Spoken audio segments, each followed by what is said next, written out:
Le voy a dar la bienvenida ahora sí al doctor Pacheco Mandujano, que está con nosotros. Bienvenido.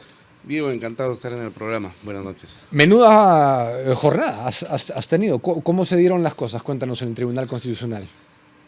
Bueno, ha sido, yo creo, una jornada en la que se han desplegado con no solamente profesionalismo, sino además con un preclaro sentido patriótico y de verdaderos defensores de derechos humanos, los argumentos que sostienen la constitucionalidad de la Ley 32.107.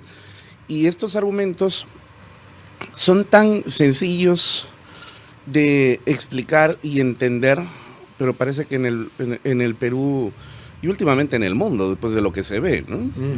Hay que enseñar lo obvio. O sea, prácticamente es como decir, pues el cielo es azul y el pasto es verde, pero hay que enseñarlo, ¿no? Entonces, ¿qué es lo que hemos defendido el día de hoy? Y yo particularmente he hecho mucho énfasis sobre el particular. El artículo 5 de la cuestionada Ley 32.107 señala que nadie podrá ser juzgado por delitos de lesa humanidad por hechos que hayan sucedido antes del 1 de julio del año 2002. Eso es lo que dice la ley. ¿Qué dice la Constitución en el artículo 2, inciso 24, literal D? Nadie podrá ser juzgado por hechos que en el momento en el que se realicen no se encuentren tipificados de manera expresa e inequívoca como delitos. Dime, ¿tú encuentras alguna diferencia entre el texto de la ley y el texto de la Constitución? Ninguno. Mientras el texto de la ley dice en concreto, colocando fechas y el nombre de un delito en específico, la Constitución te dice exactamente lo mismo, pero en abstracto. ¿Dónde está entonces la inconstitucionalidad de la ley? Pero claro, sucede que, y bueno, esto lo voy a decir con mucha satisfacción además, el día de hoy, del otro lado, es decir, del lado de los que demandan la inconstitucionalidad de la ley, se han presentado 3 personas, uno de ellos representante del colegio, del ilustre Colegio de Abogados de Lima, que a pesar de Canelo y compañía sigue siendo ilustre, ¿no? ¿Qué culpa tiene el colegio? ¿Y quién era? Juan Pérez. Un abogado en representación de del Ministerio Público y una abogada representante del IDEPUC de la Universidad Católica.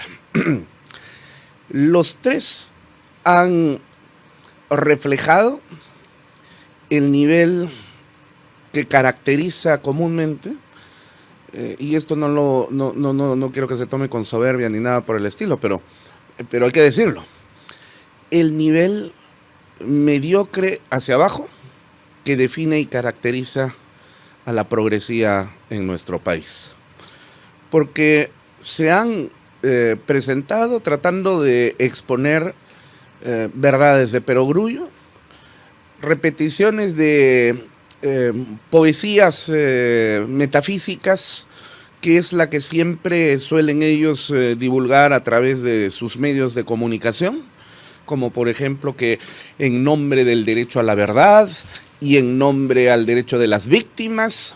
Claro, las víctimas son los terroristas de Sendero Luminoso, ¿no? Como por ejemplo los del Frontón. ¿Tú te puedes imaginar que un representante del Ministerio Público pueda presentarse a hablar sobre el derecho de las víctimas del Frontón? Claro.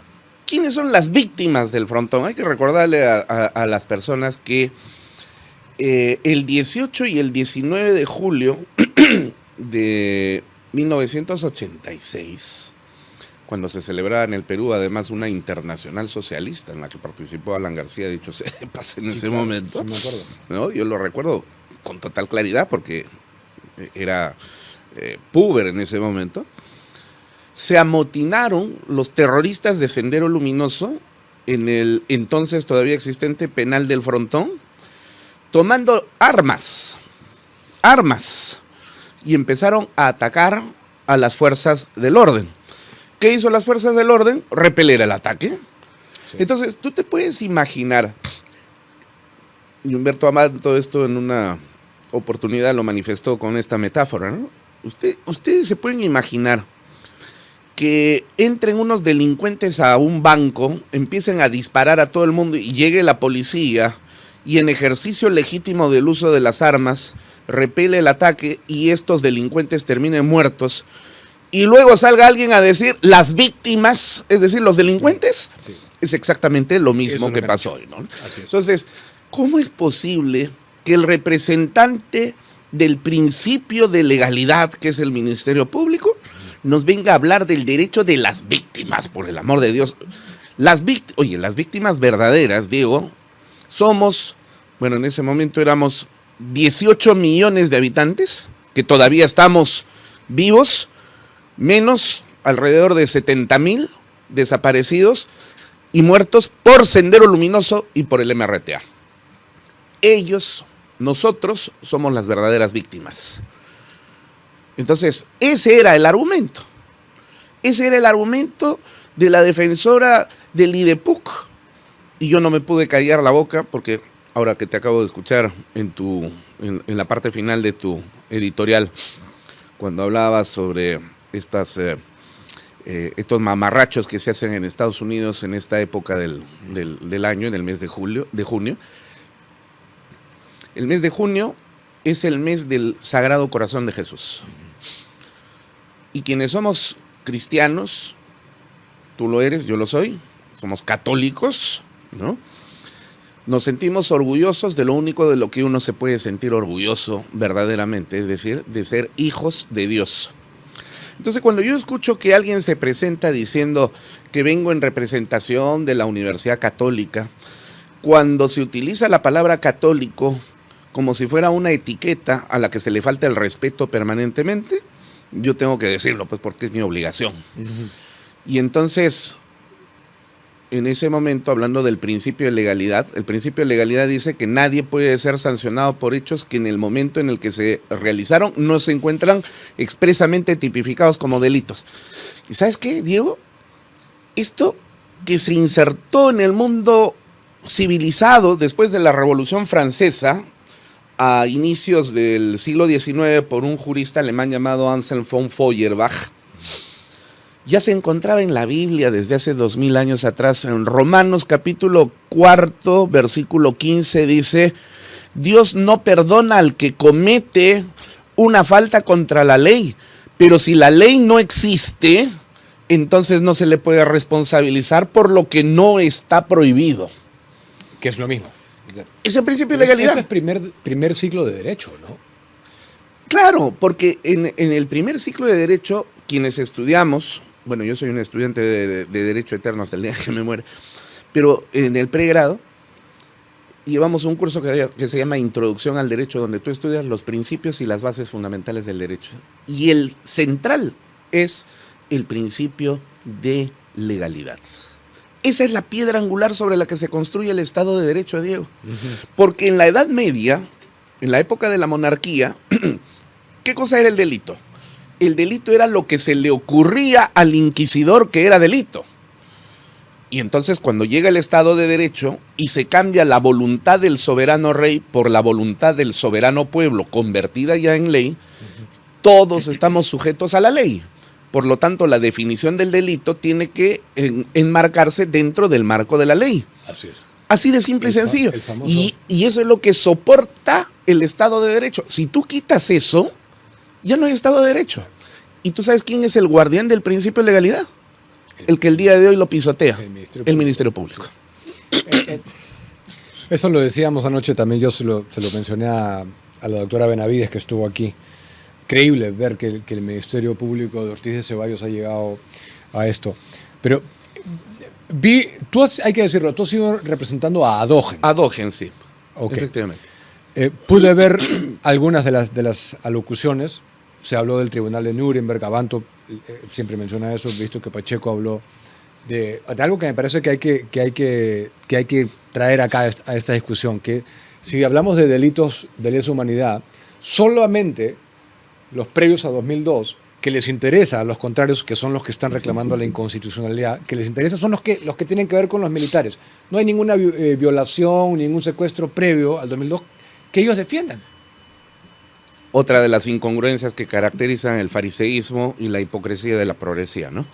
Fíjate, ellos hablan de, y fue otra de las perogrulladas que dijeron el día de hoy, que en el Perú hubo un conflicto armado interno.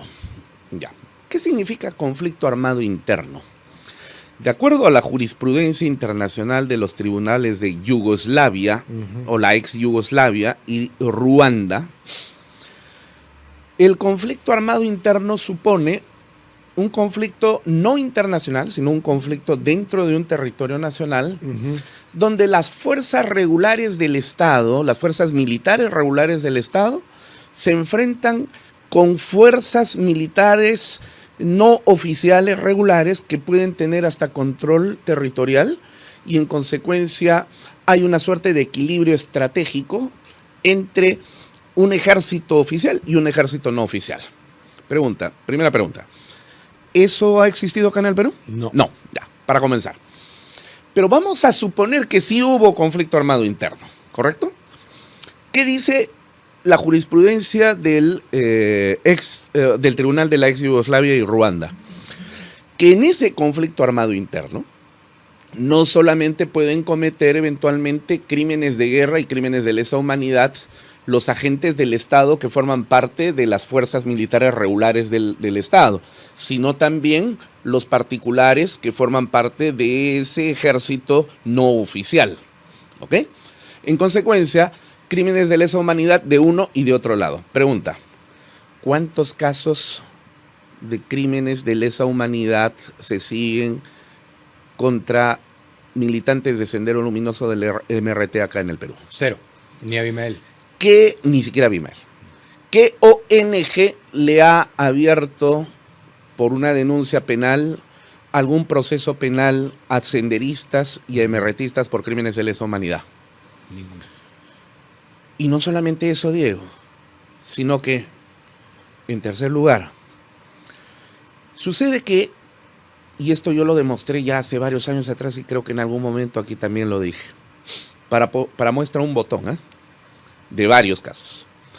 El recurso de nulidad 944/2015 dictado por la Sala Penal Suprema Transitoria de la Corte Suprema, presidida por César San Martín e integrada por Elvia Barrios, el señor Salas Arenas, Hugo Príncipe Trujillo y Víctor Prado Saldarriaga.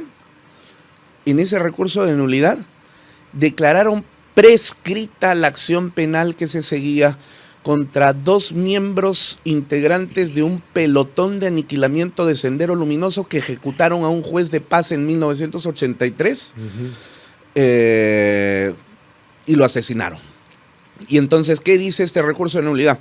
Sí, pues efectivamente estos 2 sujetos, que además los tratan como don fulano y don sutano, Sí.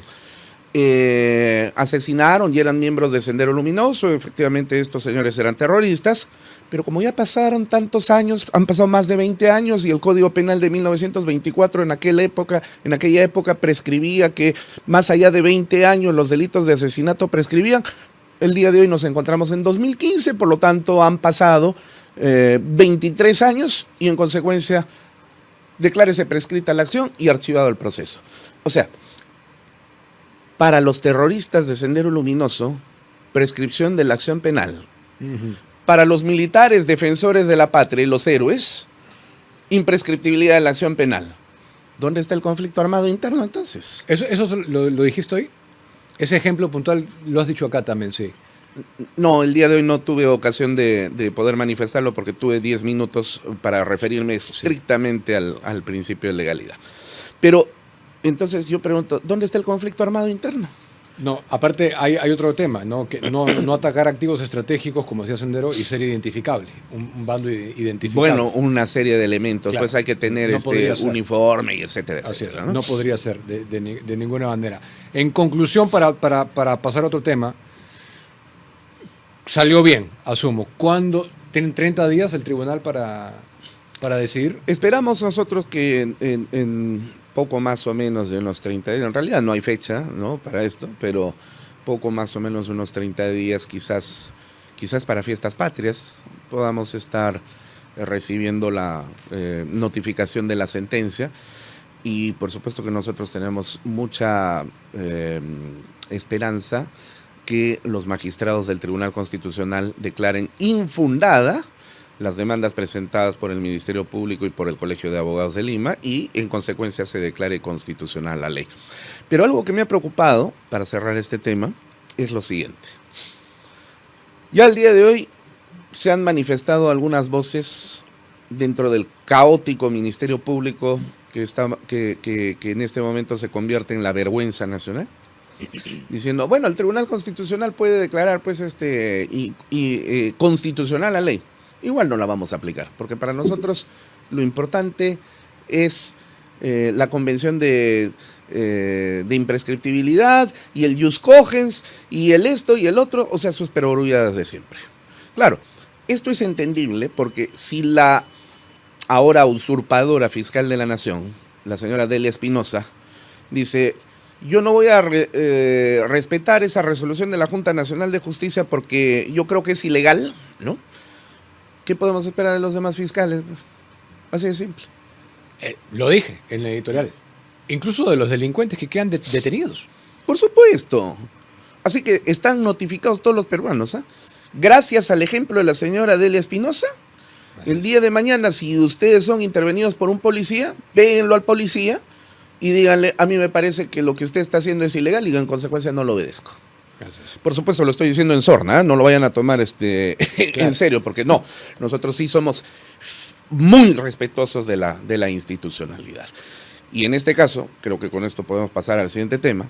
Cuando Patricia Benavides recibió lo que era manifiestamente una ilegal, inconstitucional y hasta delictiva destitución de parte de la Junta Nacional de Justicia, ella no se atrincheró pues en el piso 9 de la Fiscalía de la Nación ni hizo pijamadas.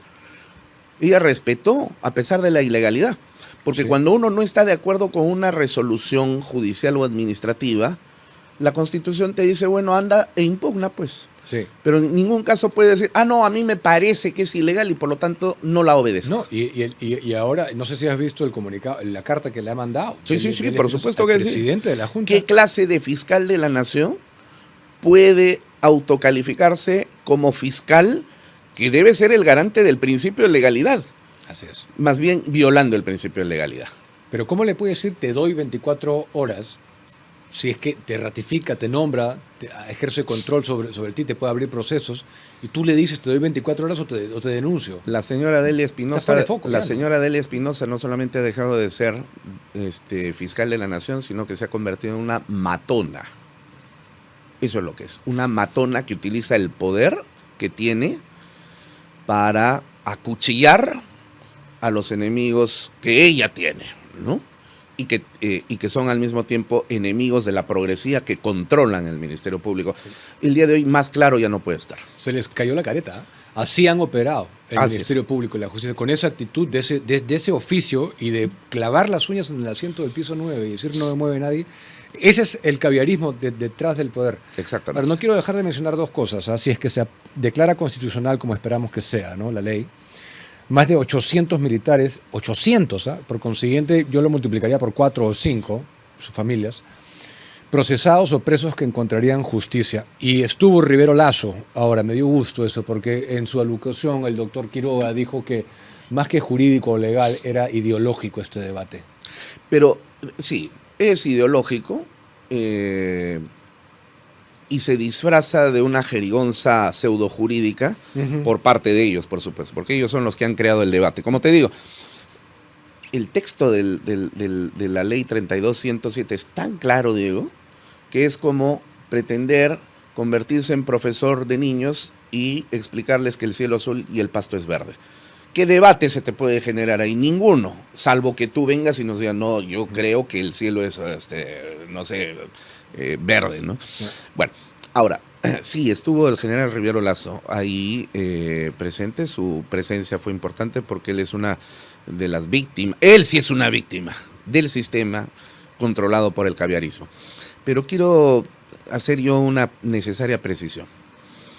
El dato que ha presentado el abogado que representó al Ministerio Público, donde decía que son más de 800 militares los que, entre comillas, estarían presentando esta acción de prescripción por si es que se declara constitucional la ley, que ya es constitucional, ¿no? Es un dato falso. Son más. No, son menos. Menos. Menos, Diego, no pasan de 40. Y el día de hoy lo ha demostrado el general Jorge Karkovich, en representación de Adogen, quien fue el primero en tomar el uso de la palabra. Lo seguí yo cuando di la fundamentación jurídica.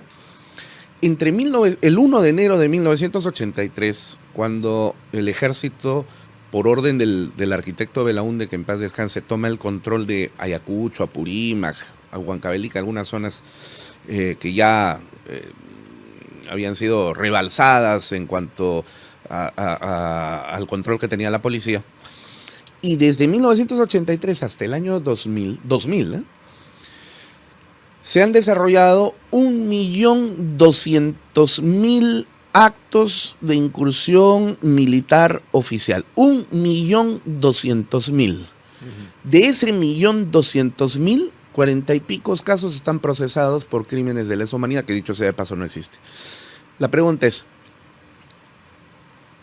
40 y pocos de 1.200.000 te da la idea de que estás frente a actos sistemáticos y permanentes? No, de ninguna manera. Y aparte también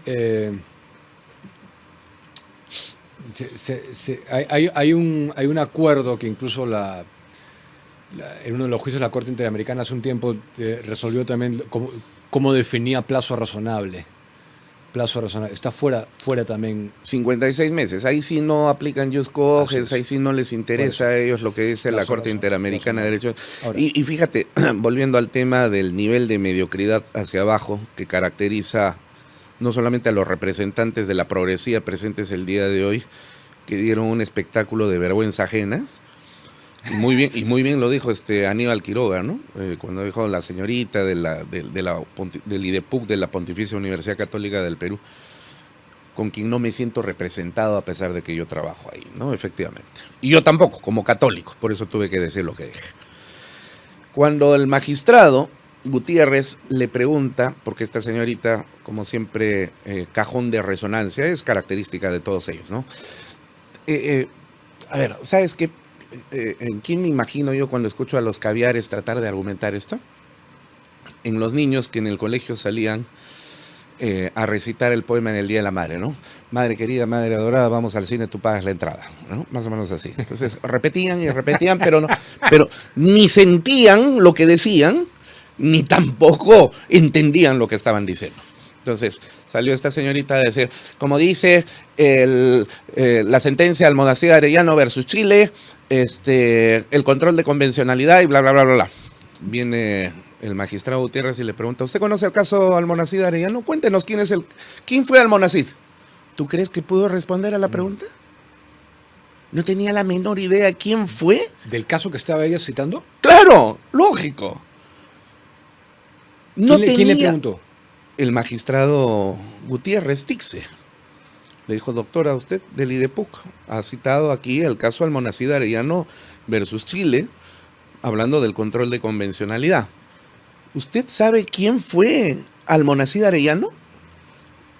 No pudo responder. Se fue por las ramas y dijo, el control de convencionalidad ha sido establecido en ese... No le estoy preguntando eso. Le estoy preguntando, ¿quién fue Almonacid Arellano?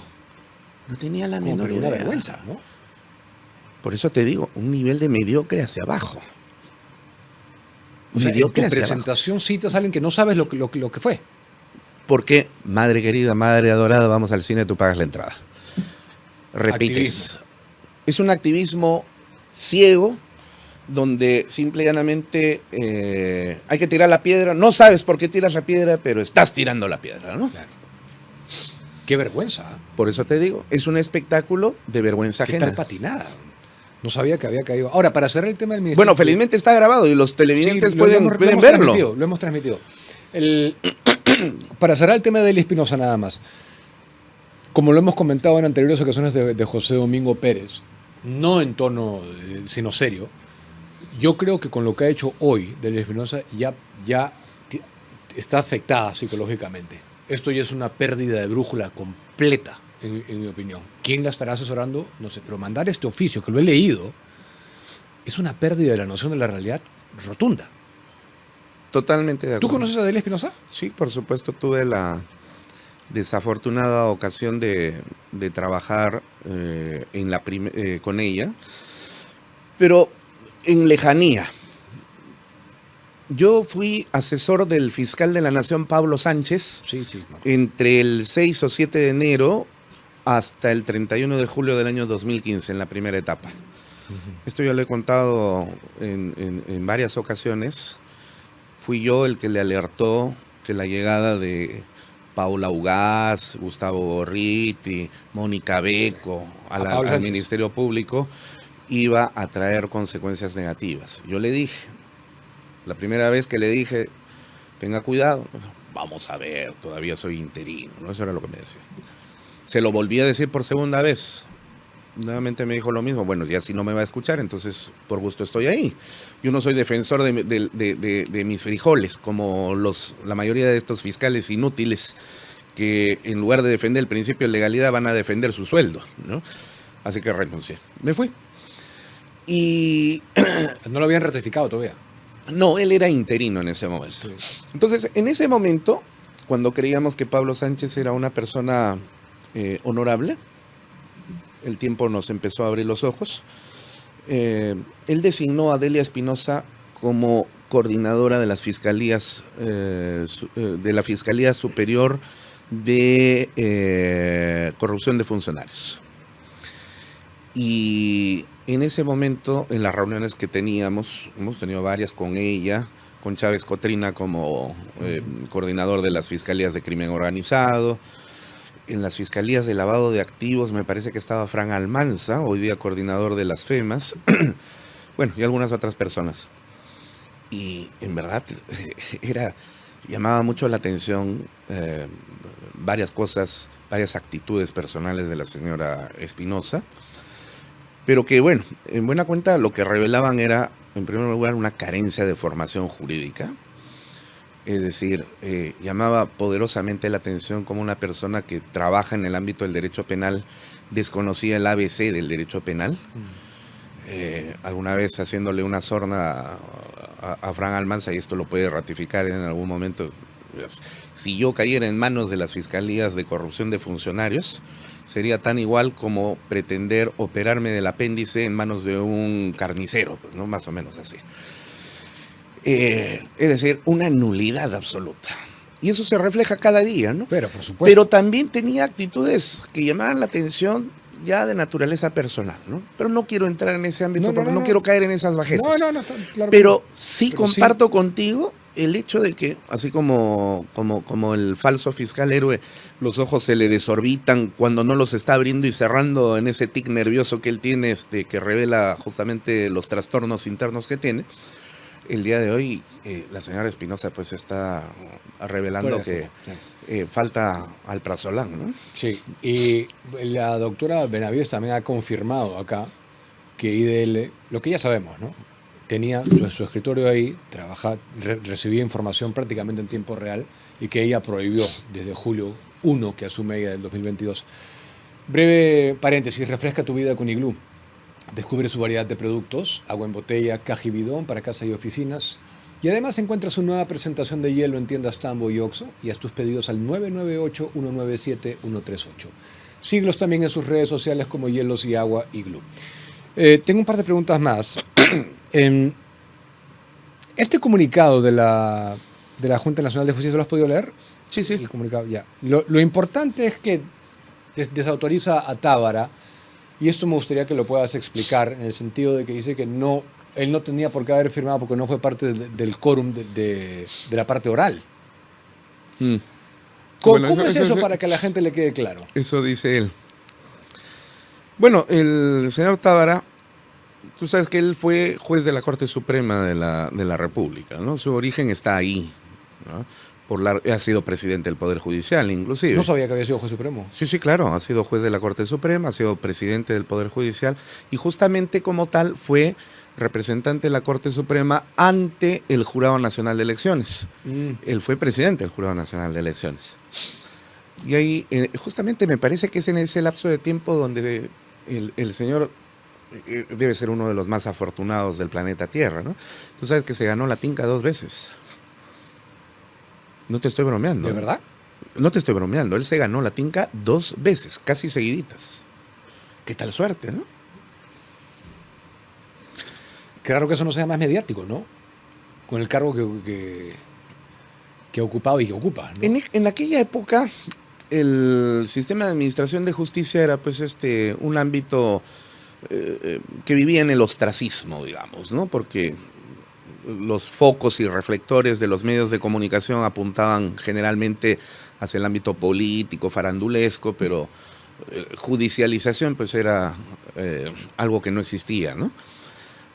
Entonces, sí, o sea, si tú le preguntas a cualquier persona que forme parte del circuito judicial en Lima al menos, sobre la enorme suerte del señor Tábara, te contará que efectivamente se ganó la tinca un par de veces, ¿no? Esto como anécdota. Pero esa misma suerte creo que no la va a tener el día de hoy. ¿Por qué razón? Porque el señor Tábara ha pretendido argumentar que él no fue notificado para participar en el informe oral. Falso, lo han desmentido. En el comunicado se dice, y además con documentos, ¿no?, anexos, que la notificación a todos los miembros integrantes de la Junta para la realización de ese informe oral fue 4 días antes. Ahora, ¿es el presidente el que tiene que ordenar que se le remita la documentación a cada uno de los miembros de la Junta para que se empape sobre el particular? No, para eso tienen secretarios y asesores, pues. Porque cada uno de los miembros tiene sus propios asesores, como los congresistas, y tienen sus propios secretarios, tienen todo un equipo, ¿no? Por lo menos 5 o 6 personas. Entonces, el señor Tábara falta a la verdad cuando dice, a mí nadie me notificó. Falso, lo acaban de desmentir. Que yo no tenía conocimiento y por eso es que no participé. Inicialmente dijo que se le impidió, después cambió la versión, sí, ¿no? Me impidieron participar. No, impedir participar es que te cierren la puerta en la cara como se la cerró la esposa del abogado de Brookfield a Patricia Benavides en la Fiscalía de la Nación. Eso es cerrar la puerta, eso es impedir, ¿no? Pero esto es importante, son elementos importantes a considerar, pero el tema de fondo es que él dijo que es inválido porque él no firmó. Entonces, el tema de fondo es la firma, a eso quiero llegar. En absoluto, porque vamos a quitar todo esto, ya todos estos argumentos que no me dejaron o que yo no sabía, que no estaba preparado, lo que fuera. Vamos a suponer que ese día lo estaban operando al señor Tábara, que se enfermó y de emergencia tenían que operarlo. Solamente se quedan 6 de los 7 miembros. ¿Qué hacemos? En consecuencia, ¿es inválido el informe oral y la votación que se lleva a cabo dentro de los 6? No, bajo ningún punto de vista. Por una sencilla razón, o por dos. Primero, porque la mayoría o la unanimidad se toma con los miembros hábiles que participan en el acto. En el acto. Y eso lo sabe el señor Tábara como juez o como ex juez. Pero hay una ley que se dice, ¿no? Hay una ley especial y una ley general, ¿no? Él pretende, y además mal, el día de ayer en LP me entrevistaron sobre este particular. Hemos desmenuzado la ley del procedimiento administrativo general, claro, ¿no?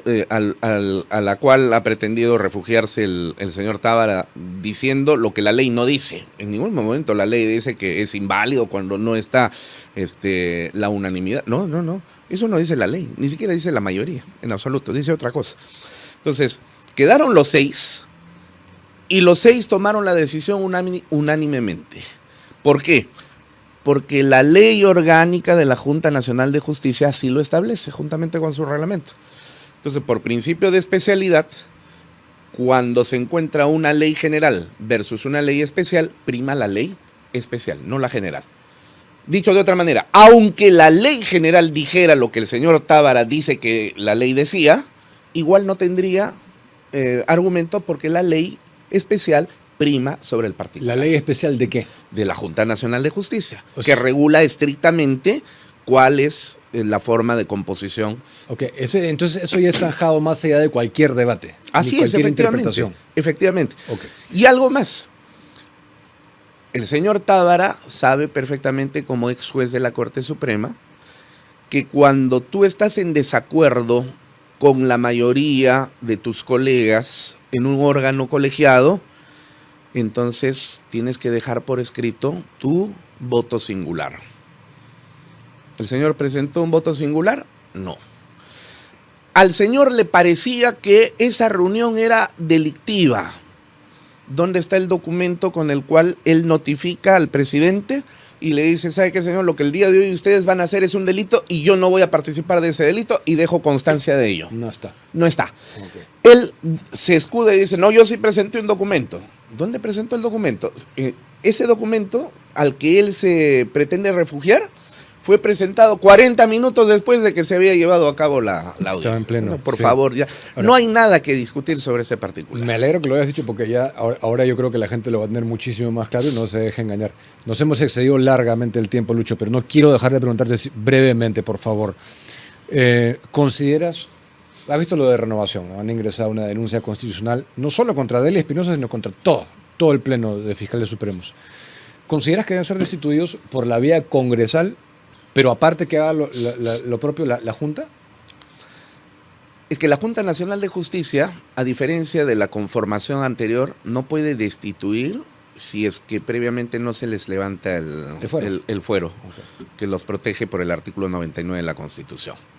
O sea, la Junta Nacional de Justicia puede abrir proceso disciplinario contra los 4 por infracción por infracción a sus deberes y eventualmente la comisión de delitos.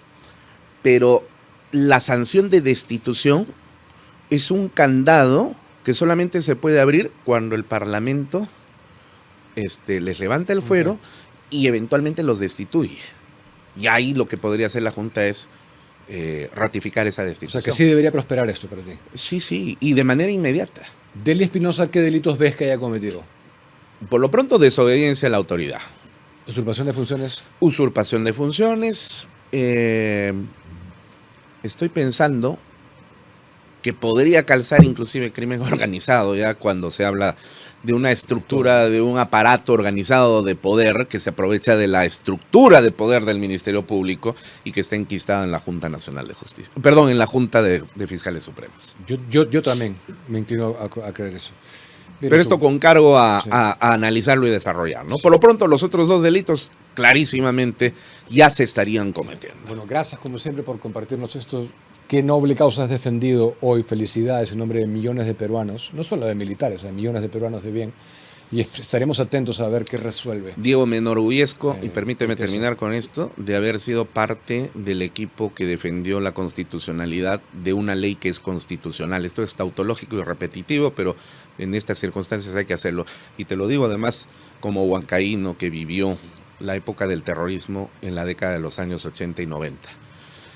Si no fuera por todos esos héroes de la patria, militares y policías, perseguidos el día de hoy por un sistema de administración de justicia tomado por la progresía enemiga del Perú, el día de hoy no habría ni tribunal constitucional, ni habrían jueces ni fiscales que actúan de la manera como actúan, porque este sería un estado comunista totalitario gobernado por algún sucesor de Abimael Guzmán.